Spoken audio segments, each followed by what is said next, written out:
Senhor e Salvador Jesus Cristo esteja com as irmãs aqui e as pessoas que vão nos encontrar na internet através desse estudo. Nós vamos continuar estudando a doutrina do Espírito Santo. Ela é chamada na teologia por dois nomes distintos. Ela é chamada de paractologia, porque vem de estudo do Paracletos, que é no grego o consolador, ou pneumatologia, que também pneuma é do grego, que significa espírito ou sopro. Nós temos estudado a respeito da pessoa do Espírito Santo e hoje nós vamos estudar acerca das ações do Espírito Santo na vida do crente, na vida do cristão. O Espírito Santo ele é dado para cada um de nós no momento da nossa conversão. Quando nós cremos e nos arrependemos, Deus dá o seu Espírito. Nós vamos ver isso em Provérbios capítulo 1, versículo 23. Quem abriu, por favor, Provérbios no meio da Bíblia, logo depois de Salmos, capítulo de número 1, verso 23.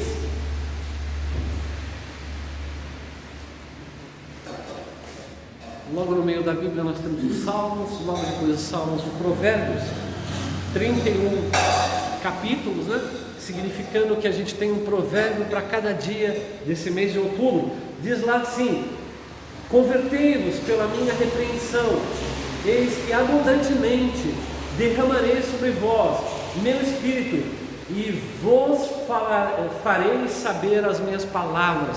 Olha que coisa linda! Deus ele promete derramar com abundância, bastante, de uma maneira assim muito forte, muito intensa, o seu Espírito Santo, porque ele tem um objetivo. Ele quer fazer com que a gente saiba a palavra de Deus. E aqui eu tenho um mistério para lhes revelar, e algo talvez que vocês já tenham vivido. Eu, antes de me converter, eu lia a palavra de Deus e na verdade eu não entendia absolutamente nada. Eu ganhei aquele evangelho, Provérbios e Salmos dos Gideões. Eu tinha um medo tremendo daquela palavra, abria, mas eu não conseguia entender bolufas do que eu lia. Por quê? Porque o Espírito Santo não havia sido me dado ainda. Eu não sei se as irmãs já passaram, os irmãos que me assistem já passaram por essa experiência.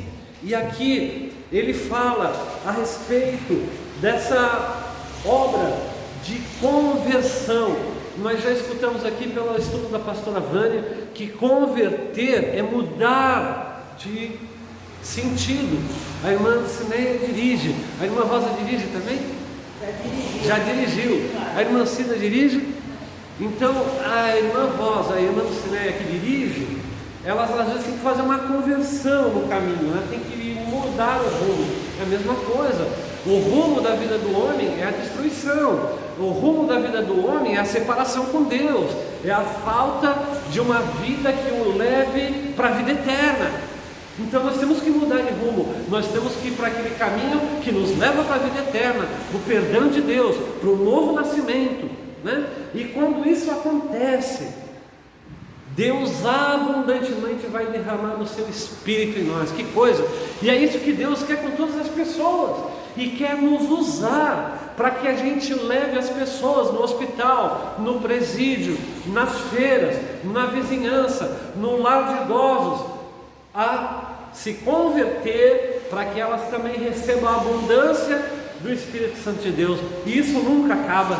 O Espírito Santo de Deus é infinito, é eterno, ele não se gasta, ele não é uma gotinha que um recebe aqui e outro recebe lá. Ele é algo grande e poderoso, que nunca, é uma fonte que nunca acaba. Louvado seja o nome do Senhor. Agora vamos para Efésios capítulo de número 1 também. O verso é o verso 13. Efésios, logo passamos Atos, passamos Coríntios, 1 Coríntios, 2 Coríntios, daí tem Gálatas, daí tem Efésios, Nos corintianos, quando você fala assim, olha, a Bíblia diz para ser santos, como o Senhor é santo, eles falam assim, não, que nada. Também diz que é 1 Coríntios, 2 Coríntios, o time de futebol deles, são pecadores, capítulo 1, verso 13, nos fala a seguinte palavra. Todos acharam? Efésios capítulo 1, verso 13. Efésios é uma das igrejas da Grécia Antiga. Era uma igreja portuária, numa cidade portuária, e ali tinha uma grande estátua da deusa Diana. Houve um tremendo reboliço lá em Atos dos Apóstolos. Fala da revolta dos Efésios, porque Paulo trouxe a palavra da salvação, e aqueles homens deixaram de ganhar dinheiro com a idolatria, de fazer imagens, e foi um reboliço muito grande, que muitas vezes isso vai acontecer conosco. Às vezes a gente vai falar uma coisa para o bem da pessoa, e a coisa vai virar até contra a gente, mas o importante é a gente ter certeza que a gente está fazendo conforme Deus determina, e com a pureza da intenção do coração, conforme Deus quer. Então diz lá, capítulo 13, em quem também vós estáis, em Cristo, firmes, né? Versículo 12, com o fim de sermos para o louvor da sua glória, para os que primeiro esperam em Cristo, em quem também, versículo 13, estáis, depois de ouvistes a palavra da verdade. A palavra da verdade é a palavra de Jesus, é a Bíblia, o Evangelho da vossa salvação. Meus irmãos, nós não precisamos ficar ouvindo mensagens filosóficas, nós não precisamos ficar ouvindo mensagens de autoajuda, nós não precisamos ouvir mensagens de ética do ponto de vista humano, mas nós temos que ouvir a mensagem do Evangelho, da Bíblia. Eu vejo muitos jovens pregando, e eles usam umas roupas todas estilosas, e eles têm trejeitos, e eles falam muitas coisas, e muitas vezes para agradar os homens, mas eles não falam da Bíblia. Isso é um grande engano. Eles não falam da salvação, eles não ensinam as Escrituras, até falam coisas sensatas, mas são mandamentos de homens que não pode salvar, não pode libertar. Se nós queremos levar as vidas a Cristo, nós devemos falar segundo o Evangelho, a palavra de Deus. Louvado seja Deus. E diz, em quem também vós estáis, depois que ouviste a palavra da verdade, o Evangelho da vossa salvação, tendo nele crido, fostes selados com o Espírito Santo da promessa, que consta lá em Joel, que nos últimos dias derramarei o meu Espírito sobre toda a carne. É o Espírito Santo da promessa, para todo crente precisa ter. Veja, quando você olha o Antigo Testamento, o Espírito Santo só vinha para o profeta, o Espírito Santo só vinha para o rei, o Espírito só vinha para o sacerdote. Os demais não tinham o Espírito Santo de Deus, e dependia do profeta, dependia do sacerdote e dependia do rei. Quando nós olhamos a vida dos reis, a maioria deles, principalmente do reino de Israel, eram ímpios, eram maus, não tinham parte com Deus. Quando nós olhamos também esses reis sendo assessorados por profetas, eram assessorados por profetas mentirosos, que pregavam o que o rei queria ouvir, não pregava como Jeremias pregava, e sofreu, porque falou que Deus traria justiça e juízo sobre Israel e sobre Judá, e por isso custou a prisão, por isso custou comer pão e água, jogado numa cisterna, para morrer ali, mas não morreu, porque fiel é o que envia. Deus o enviou, e o guardou e o sustentou. E Nabucodonosor manda tirar Jeremias da cisterna, porque a mão de Deus está com aquele que ele levanta, que ele unge, que ele envia. O mundo todo pode ir contra você e contra mim, mas se é Deus quem nos enviou, nós vamos prevalecer. A vontade de Deus prevalecerá, as pessoas serão ganhas, e o Espírito Santo irá conosco, e o nome de Jesus será glorificado. Aleluia. Vamos ler também que o Espírito Santo ele habita no crente. Vamos lá para Gálatas capítulo 4. Gálatas é antes de Efésios, versículo nosso é o 6.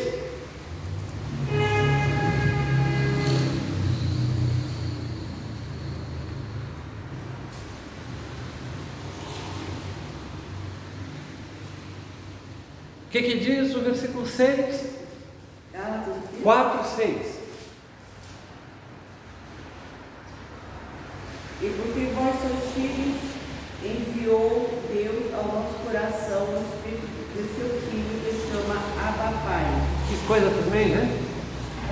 Deus enviou o Espírito a nós. E o Espírito do seu Filho, Jesus, ele dentro de nós, ele clama: Abba Pai. Coisa tremenda. Essa palavra aqui significa paizinho. É uma criança que chama o pai. Eu ouvi muitos testemunhos, minha irmã Crislane apareceu, de pessoas que o Senhor se revelou e o Senhor chamou de minha criança. Eu ouvi o testemunho de um pastor que ele foi o fundador do Desafio Jovem. Ele já faleceu, do Desafio Jovem em Santos. O Desafio Jovem em Santos ficava do lado da X9. Ali, que desafio, né? Já pensou o samba comendo frango? Os crentes só glória a Deus, aleluia, glória a Deus, aleluia, e jejum para cá, e o cão lá fazendo as cabrochas requebrarem. E ele, quando ele viveu essa vida, e ele passou por muitas, ele já é falecido, ele passou por muitas dificuldades, sempre vem um mau conselho. Daí chegou uma pessoa com ele e falou assim: faz um pacto com o cão. E ele fez. E ele falou que o cão atendia a ele, mas teve um custo. Até que um dia ele se sentia vazio, oco, ele sentia vontade de suicidar, ele não via mais solução, e ele tinha dinheiro, ele tinha um jeito lá para conquistar as mulheres que ele falava lá, mas era infeliz. O dinheiro, a vida sentimental, não salva, não trazem redenção, não trazem realização.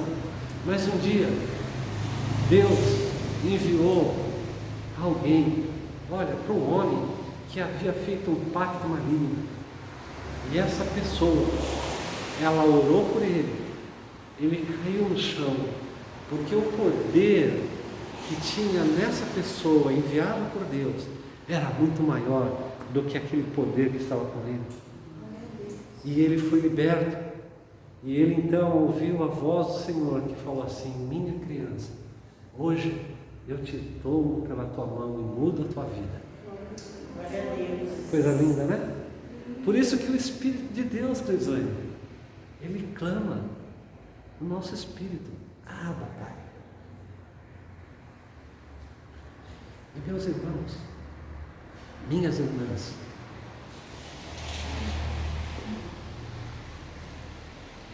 para muitos é um problema, porque a figura de um pai terreno, que não tem nada com o Pai do céu, ela precisa de perdão, ela precisa de restauração, e nós precisamos ser curados. O meu pai, eu levei ele a Cristo 2 meses antes de ele falecer, mas ele tinha um problema sério com o álcool. Ele não tinha estrutura para viver a vida de cara limpa. Ele foi abandonado pelo pai dele. Ele tentou fazer o melhor que ele podia por todos nós, mas ele mesmo precisava de ajuda.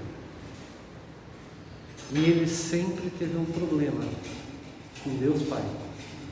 Ele tinha um temor, mas ele tinha um trauma, um buraco, uma ferida que sangrava, que era o fato do pai ter abandonado toda a família. Eu ouço muitas vezes os crentes lá dos Estados Unidos, e eles falam assim: He will never live. Ele jamais irá morrer. He isn't a coward. Ele não é covarde. Ele permanece conosco. Por isso que nessa noite nós precisamos do Espírito Santo, para que o Espírito Santo nos cure desse relacionamento que ficou a desejar do nosso Pai aqui na terra, para que a gente possa se relacionar com Deus Pai como Ele é. E Ele é bom, Ele é benigno, Ele dá coisas boas para aqueles que o buscam. Se nós que somos maus sabemos dar boas coisas para os nossos filhos, quanto mais o nosso Pai Celestial.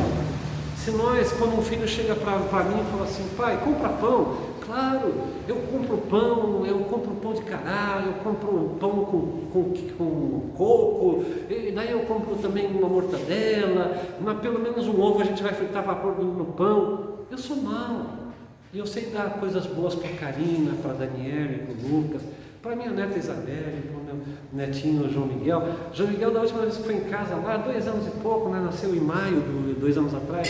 A gente estava no micro-ondas, a Vânia comprou um pão assim,